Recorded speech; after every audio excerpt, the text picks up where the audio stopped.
দেশে যে নতুন রাজনৈতিক দলটি আসতে যাচ্ছে, এখানে ক্ষমতা কোনো পরিবারের মধ্যে কেন্দ্রীভূত থাকবে না। প্রিয় দর্শক, ছাত্ররা নতুন রাজনৈতিক দল গঠন করতেছে। দল গঠন নিয়ে কিছু গুরুত্বপূর্ণ তথ্য দিলেন সার্জিস ভাই।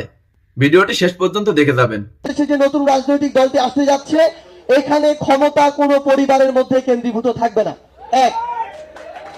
দুই নম্বর, বিগত সময়ে বাংলাদেশের রাজনৈতিক যে কালচার ছিল, এই কালচারে আমরা স্পষ্ট করে একটা জিনিস দেখেছি, আমাদের যারা একবার নেতা বনে যায় তাদের পাওয়ার মাটিতে থাকে না। তারা এমন ফেরেস্তা লেভেলে চলে যান যে তাদের যদি আপনি ভুল ধরিয়ে দেন, তারা আপনাদেরকে জাত শত্রু মনে করা শুরু করে।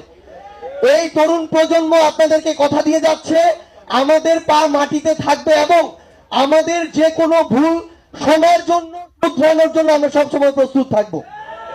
এই অভ্যুত্থানের পুরো সময় আমরা জনতাকে সামনে রেখে, জনতার দাবিকে সামনে রেখে কর্মসূচি দিয়েছি বলেই ৫